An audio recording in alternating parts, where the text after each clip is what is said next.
Welcome to Wealth Think Tank Television. I am your host, Dr. Ralph Steele, and we have a great show for you today. I have a special guest today, a phenomenal person. And folks, when you get to hear who I'm talking about, you are going to be amazed. You're going to be blessed, informed, and just, we're going to have a great show today. And again, I want to just tell you, Wealth Think Tank Television, what we do is our purpose is primarily to educate, provide financial literacy, help people understand God's prosperity and how God blesses each and every one of us, but also to help people understand estate planning and also to help people understand trust. What is a trust? That brings me to our guest today. I want to welcome Mr. Scott McGrath, who is somebody that I just met not too long ago, but I can tell you this is a man that I love. I love his personality. I love his professionalism, his knowledge, his wisdom. I mean, you're talking about a great American, also a God-fearing man. He's married, but he's a believer. He's a professional man. Ladies and gentlemen, audience of Wealth Television, citizens of Texas, America, even in heaven, Mr. Scott McGrath, welcome to Wealth Think Tank Television. Well, thank you. I don't know that I deserve such a great introduction, but I do appreciate it. I'm happy to be here. Thank you. Well, I'm happy to have you here today, and I was thinking as I was driving here, and the word trust God, trust yourself, trust life, and then that word came back to me. What is a trust? What is a trust? So we're gonna have a conversation about that. But also, before I go to there, I want to just ask you a question. Okay. Who is Scott McGrath? I am a financial planner by trade. I live in Dallas, Fort Worth area. I grew up in Texas, and I have a beautiful wife. I have 4 beautiful children, and I'm just living life. I wake up, I say every day, another day in paradise. So it is, and I'm like you. I'm a sinner saved by grace. I thank God each and every day. I thank the power of the Holy Spirit and all of the great things that God is doing for you, for me, for our families, and even for everyone that's in our television audience today, and also the television viewers that watch this show. By the way, this show is every Sunday evening, 6 o'clock p.m. Central Time, of course, 7 Eastern, 5 Mountain, and 4 Pacific Time, and even worldwide. People watch this show. But nevertheless, though, who inspired you to do what you're doing today? I always have had an interest in business and knowing more, and just not just being a citizen of where we live, but I want to contribute. I feel like even in the Bible we have a requirement to contribute. That's right. And God says in Scripture, to be a steward of everything, our money, our time, our talents, our treasure, relationships, opportunities. The Bible calls us to a life of stewardship. And so I just always wanted to own a business. And so I went to work many years ago. I went to work as a financial planner, where I worked for American Express Financial Advisors. Now they're called Ameriprise today. But I worked there. I learned the trade of financial planning, and I had every license I think you could probably get out there. And so then I left and I worked with Mass Mutual, and then I decided to start my own tax strategy firm. And so I did that, and by doing that, I've met all these wonderful people that I've been blessed to know, and I ended up learning about this trust, the program I've shared with you. So, and the trust is just an amazing way to structure a financial plan. So without the foundation being correct, then everything else will fall apart if you don't have the foundation right. That is very true. Now, we know that there are several types of trust, but the trust that we're talking about today, what type a trust, and what is that particular trust that we're talking about, that you're talking about, that I'm aware of myself? What is that, Scott? Okay, so in America, in our country, Right. 99.9% of all trusts in our country are set up as revocable trust or grantor trust. Right. Some people call them living trusts. And then the ones that are not revocable, that are irrevocable, most of the times they're going to fall into a category called simple. Right. In other words, on the irrevocable side, even on the irrevocable side, trusts are divided into two categories. So, so again, 99% of all trusts are revocable, grantor type trusts, where the person who creates the trust is actually the one who might be the trustee or beneficiary. So those type of trusts, you don't get what I call living benefits with a revocable or grantor or living trust, and even if you go with an irrevocable trust, 99% of the irrevocable trusts are set up as simple trusts. So you still don't get the 5 living benefits. So when it comes to financial planning, we talk about 5 living benefits that when my customers come to my office and they leave, I want them to leave with the 5 living benefits, not just to be able to have one benefit when you die, because again, 99% of all trusts, you don't get any benefit until you die, and you get to bypass probate, but that's it. You want something. You want to give people something that they can exercise and utilize while they are living. Yeah, I call it an air sandwich. a revocable trust or a living trust or any of those trusts like that. That's like eating an air sandwich. You don't get what you really wanted. Right. In other words, we get buyer's remorse is what you get. Yeah, the impact. So if I'm hearing you right, the impact of this particular trust. By the way, what is the name of this particular trust that we're talking about today? We sell an irrevocable complex spendthrift trust. It's an irrevocable trust. It's something that can't change as far as structure. You can change beneficiaries and trustees and all that.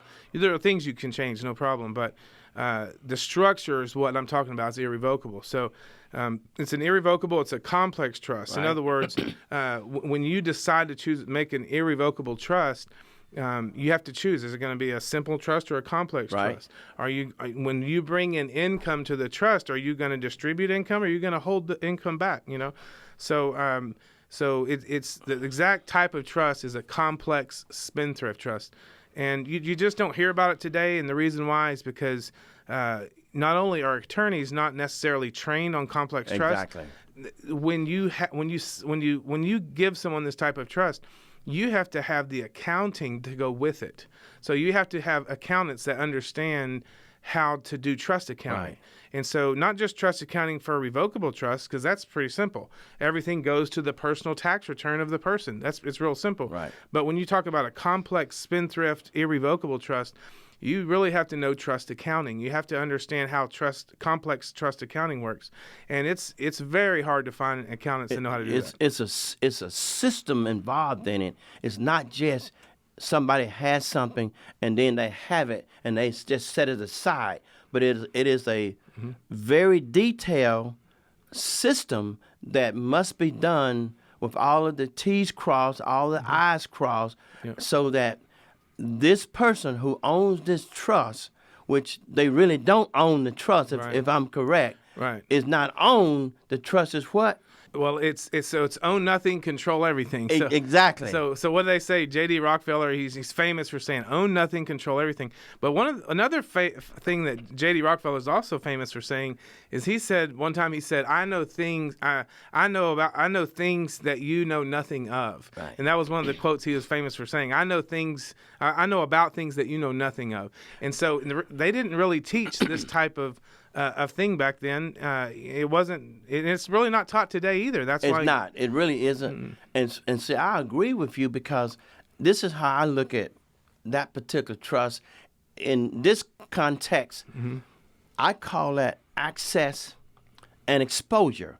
A lot of people, even people who are educated, as you say, attorneys, accountants, CPAs, people who are brilliant minds, but they don't have, because of them not been trained on it, they don't have access, nor do they have exposure to this particular kind of trust. Right. And I mean, one of the things that amazed me is all my life, this is why I love God, because I've always been blessed. It's almost like God put me right in the right place at the right time to have access and exposure. Even to this day, my heart is warmed by that. Right. But let's talk about, Scott, what is different.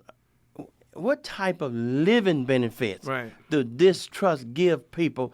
Let's say a guy has, or a woman, same different, has a trust. Right. What type of living benefits do a person receive from having the control of this type of trust? Our specific trust, when my clients walk away with my trust, and they're my client, I want them to have 5 key things that you don't ever get with the 99% of all the other trusts.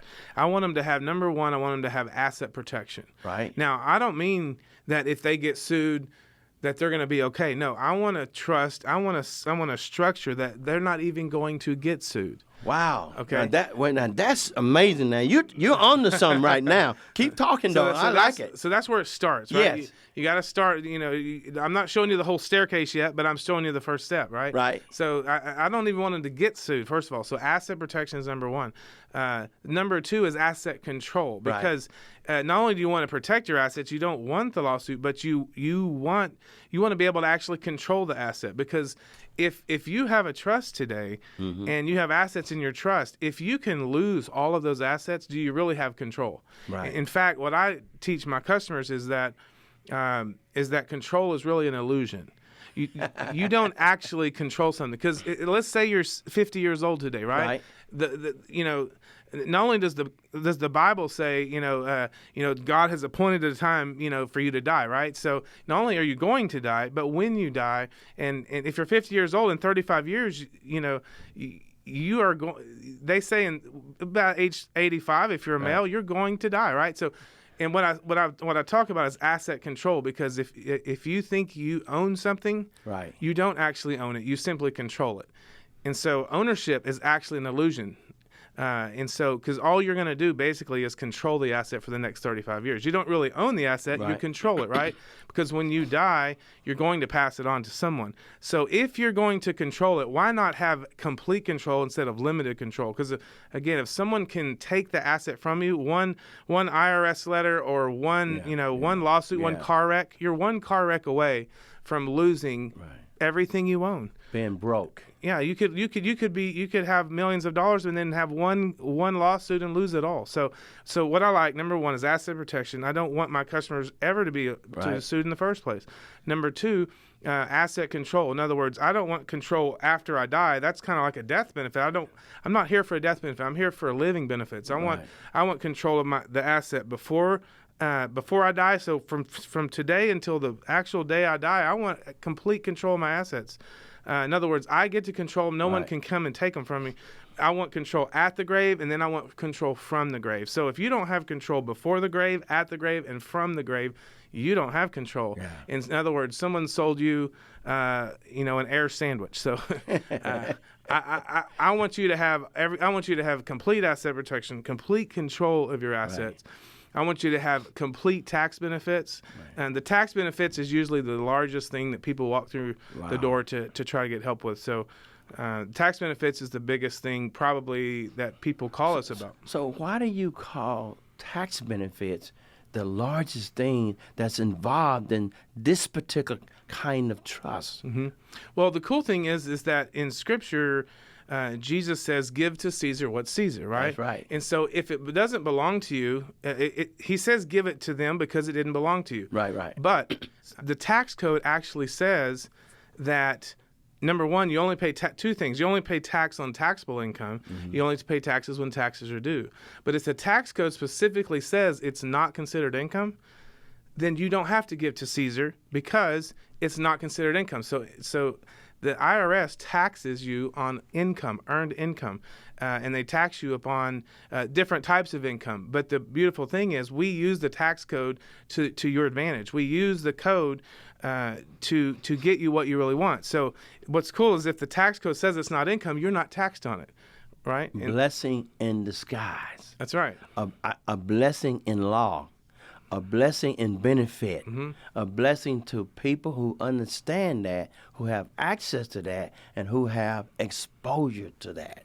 Yeah. So again, everything we do, it's going to be based on tax code. It's going to be based on case law. So Right. those are the two things we focus on. We show a lot of accountants, CPAs, attorneys. The tax code is 14,000 pages. It's all the way from the ground to the ceiling, right? So who's going to read all that? So what we tell the tax accountants and CPAs and attorneys is most people don't read the complex trust laws. They just don't read them, and they don't read them because they don't have accountants that do the accounting for complex trusts.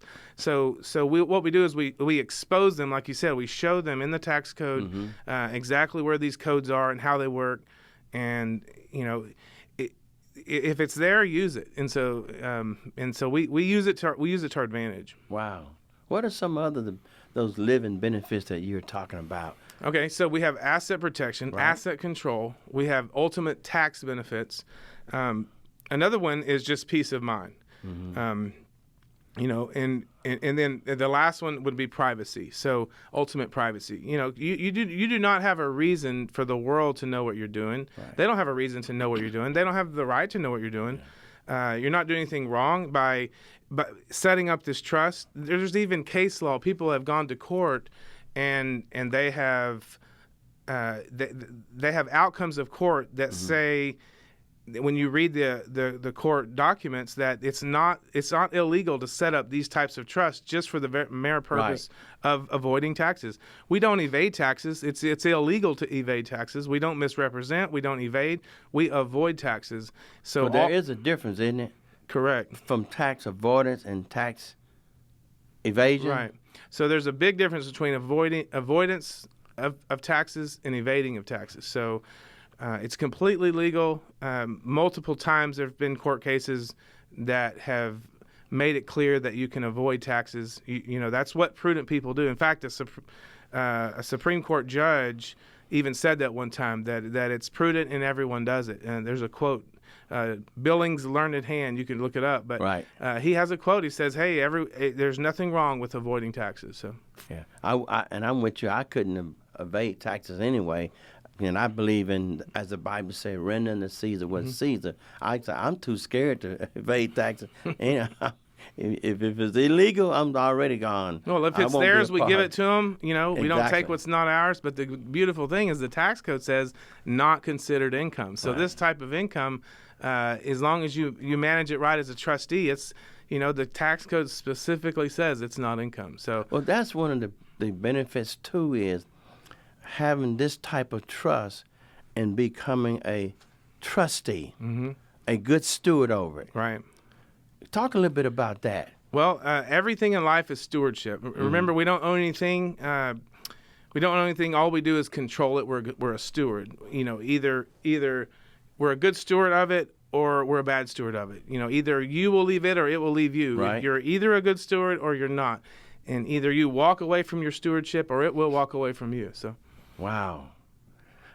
How can if a person desires this type of trust, what would they do to decide, okay, Scott, Ralph, or whoever, I think I want to give this trust a shot in my financial life, so perhaps I can improve my financial life, my financial portfolio. Right. What would they do?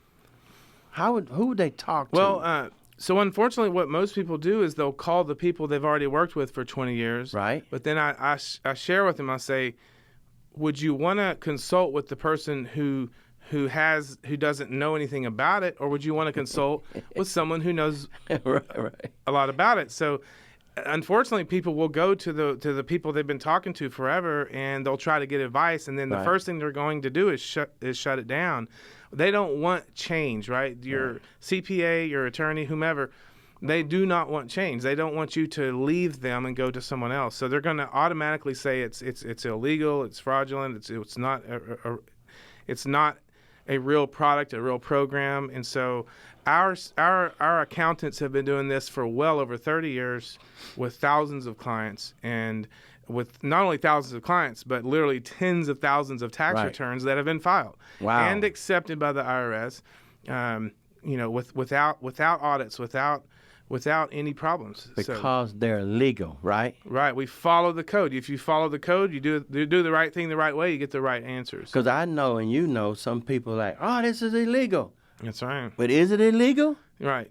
It's illegal if you do what we do in the wrong structure. If you use a revocable trust or a grantor or living or simple or one of the types of trust. Right.